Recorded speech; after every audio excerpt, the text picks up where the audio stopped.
इस वक्त की बड़ी खबर सामने आ रही है और खबर यह है कि लश्कर आतंकी अब्दुल रहमान मक्की लापता हो गया। पाकिस्तान से मक्की के गायब होने की खबर है। लश्कर का नंबर 2 आतंकी है अब्दुल रहमान मक्की। 26/11 मुंबई हमले में भी इस मक्की का हाथ बताया जाता है। आतंकी हाफिज सईद की उल्टी गिनती शुरू हो चुकी है। भारत का मोस्ट वांटेड आतंकी और अमेरिका द्वारा नामित लश्कर ए तायबा प्रमुख और 26/11 के मास्टरमाइंड हाफिज सईद के साले अब्दुल रहमान मक्की को लेकर एक बड़ी खबर सामने आ रही है। सोशल मीडिया पर वायरल हो रहे कुछ ट्वीट्स के मुताबिक अब्दुल रहमान मक्की पाकिस्तान में लापता है। यूं है कि कराची में एक जिस तरह आपको पता है टारगेट करके जो मारा जाता है, कुछ वाकयात पहले भी हुए थे, तो एक ऐसा वाकया हुआ है अब जिस पे ये कहा जा रहा है कि ये हाफिज सईद के कोई बहुत ही करीबी साथी था जो मारा गया। तो सवाल ये उठ रहा है कि ये किसने मारा, क्या हुआ, क्या दूसरे मुल्क की एजेंसी जो है वो मुल्क के अंदर वो जो हम कहते हैं राह की साजिश, कोई ऐसा मामला है। और आपको पता है अफगानिस्तान की तरफ से और टीटीपी की तरफ से तो जो हमले हुए उसमें 60 लोग मरे। तो सर क्या पाकिस्तान अंडर अटैक है? हेलो दोस्तों, जय हिंद। दोस्तों दिन पर दिन एक एक करके लश्कर के तंबू उखाड़े जा रहे हैं। कल हाफिज सईद के साले मक्की नाम के आतंकी को मच्छर की तरह मसल दिया गया है। दोस्तों ये जो भी कर रहा है बिल्कुल मोसाद स्टाइल से भी एक कदम आगे कर रहा है। जैसे इजराइल की खुफिया एजेंसी मोसाद अपने दुश्मनों को गायब कर कर निपटा देती है, बिल्कुल इसी अंदाज में पाकिस्तान के आतंकियों का सफाया किया जा रहा है। इस पर पाकिस्तानी सरकार और आर्मी दोनों सदमे में है और हाफिज सईद को बचाने में फुल टेंशन में और फुल अपना जोर और अपनी सिक्योरिटी लगा रखी है।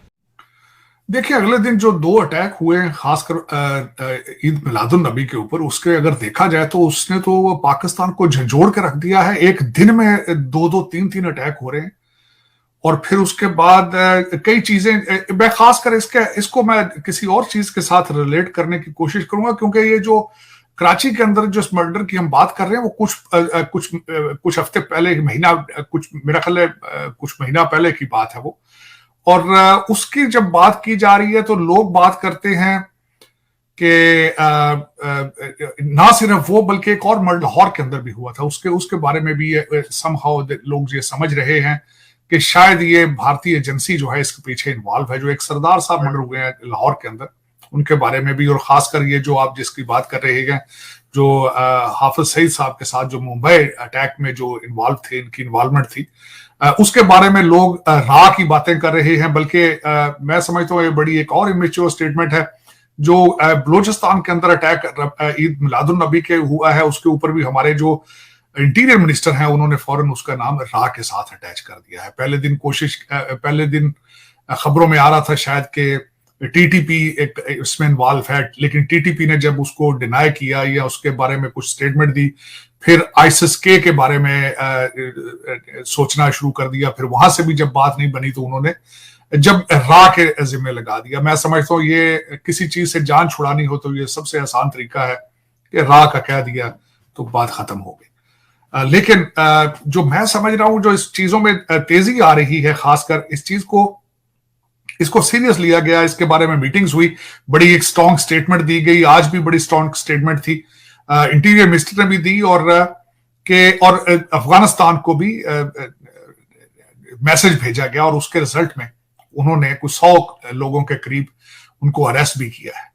लेकिन इसको डील करना होगा क्योंकि इस वक्त पाकिस्तान के पॉलिटिकल स्टेबिलिटी तो खैर उसके डजंट मैटर, इकॉनमी के साथ पॉलिटिकल स्टेबिलिटी जो है मैं समझता हूँ वो इन्वॉल्व नहीं है। पॉलिटिकल आपका स्ट्रक्चर वैसे ही बहुत वीक है, आप एडमिट कर चुके हैं। आपके पिछले प्राइम मिनिस्टर साहब खुद फरमा के गए हैं कि वो उनको फख्र है, एस्टेब्लिशमेंट के लोग हैं, वो कहते मुझे फख्र है, शहबाज शरीफ साहब ने कहा था। और बल्कि भारत का जो वहां पे ओवरहेड बना था इस्लामाबाद में, उन्होंने कहा था ये इसका क्रेडिट भी आर्मी चीफ को जाता है। वो जो खुद जाती दफा कह गए थे कि सिविलियन सेटअप जो है वो कुछ भी नहीं कर पाता।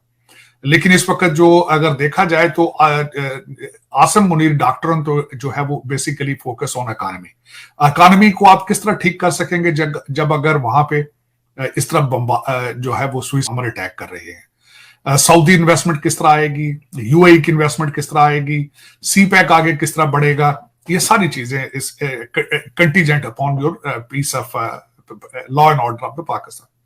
अब उसमें देखा जाए तो जब तक ये अफगानिस्तान के मैटर को सही तरीके से हैंडल नहीं करेंगे, अब उसको हैंडल करने से किस तरह करेंगे। इस वक्त तकरीबन 1 मिलियन से ज्यादा अफगान महाजरीन हैं जिनका कोई पता रिकॉर्ड ही नहीं है मौजूद। बल्कि कहते हैं कि जो इलीगल है उनको भेजेंगे, तो जो लीगल है वो कौन से ऐसे आपके सिंपथाइजर हैं, वो भी तो एंटी पाकिस्तान है। आपको कई दफा उन्होंने इसका मुजाहरा किया है जब दुबई के अंदर क्रिकेट मैच था आपका, उन्होंने कुर्सियां उठा उठा के आपको मारी थी जब जिस तरीके से।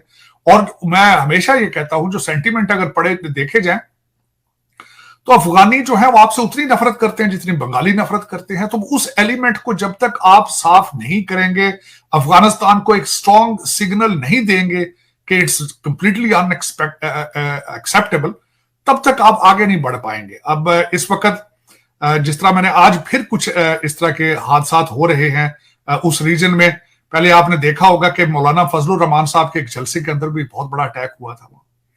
तो ये सारी चीजें, अब मेरा ख्याल है हमारे सिक्योरिटी इदारे हैं वही इस चीज की सलाहियत रखते हैं। पिछली गवर्नमेंट को तो ये ब्लेम किया जा सकता है कि वो कहते थे कि इन लोगों को ला के आबाद करना है। शेख रशीद साहब जो थे वो बड़े फख्र के साथ कहते थे कि इस्लामाबाद के आसपास 5000 फैमिलियां जो हैं वो टीटीपी की रहती हैं, तो वो तो इस चीज का क्रेडिट लेते थे। लेकिन अब उन एलिमेंट्स को देखें कि आगे फ्यूचर हम क्या कर रहे हैं, हम कहां जाएंगे। अफसोस के साथ है कि अभी आप डॉलर को कंट्रोल नहीं कर पाए, अभी बिजली चोरों पे हाथ आप नहीं डाल पाए, अभी तक आप अपनी ईरान के ऑयल की स्मगलिंग को नहीं रोक पाए और साथ ही ब्लास्ट शुरू हो चुके। और मैं इस पे सबसे ज्यादा दुख मुझे इस चीज का होगा। देखो, इसमें कई चीजें हो सकती हैं, इसका अभी एकदम किसी लॉजिकल कंक्लूजन पे पहुंचना बड़ा मुश्किल है। इसके 3-4 चीजें हो सकती हैं। एक तो ये भी हो सकता है इनका इंटर गैंग राइवलरी चली हुई है, स्पेशली बेसिकली एलएटी में, कि कौन नंबर 2 है, कि ताला जो शहीद है या अभी मक्की है। एक तो ये भी हो सकता है। दूसरा है कि सच्चाई ये भी है कि आईएसआई खुद भी इसको मरवा सकती है, क्योंकि आईएसआई को अब लग रहा है कि जो हाफिज सईद और इसके जो मक्की वगैरह हैं अब ये लायबिलिटी बन गए हैं और ये एक प्रकार से आतंकवाद के घेरे में हो गए हैं। फाइनेंशियल एक्शन टास्क फोर्स भी बार बार इनके ऊपर नजर रखे हुए है। तो ये भी हो सकता है आईएसआई ही अपने जानबूझ के करा रही हो, क्योंकि अब इनकी यूटिलिटी पाकिस्तान समझता खत्म होगी। ये भी हो सकता है। तीसरा ये भी हो सकता है, जो कर्नल आरएन सिंह साहब बताने हैं, इसकी कोई टारगेटेड किलिंग की। मगर जो भी हो रहा है वो भारत के लिए बिल्कुल ठीक है, क्योंकि ये भारत के विरुद्ध आतंकवाद फैलाने की कोशिश कर रहे थे और ये समझ रहे थे कि कुछ भी हो जाए पाकिस्तान में हम बिल्कुल सेफ हैं, हमको कोई टच नहीं कर सकता। आज वही बिल में छुपते आ रहे हैं। आईएसआई ने हाफिज सईद को सेफ हाउस में छुपा रखा है। तो कहीं ना कहीं ये सच्चाई है कि वहां पर काफी डर पैदा हो गया है इनको, और इनके दिन सर ये डर तो वही दर्शाता है जब बोया पेड़ बबूल का तो आम कहां से पाए, जब उन्होंने आतंक को ही एक तरह से हमेशा फैलाया है, हमेशा फैलाया है, और वही आतंक इनके लिए मुसीबत का सबब है। दोस्तों, ये आतंकी अब्दुल रहमान मक्की इसी साल जनवरी में यूएन से घोषित आतंकी हुआ था और इसे ग्लोबल टेररिस्ट की लिस्ट में डाला गया था। इसका नाम मुंबई के 26/11 हमले में भी था। अब उम्मीद है इसे जिसने भी गायब किया है जल्दी ही इसको भी 72 हूरों के पास भेज दिया जाएगा। वीडियो आपको अच्छी लगी हो तो वीडियो को लाइक कर देना, चैनल पे नए हो तो यार चैनल को सब्सक्राइब कर देना। फिर मिलते हैं एक और वीडियो के साथ, तब तक के लिए जय हिंद, वंदे मातरम, जय भारत।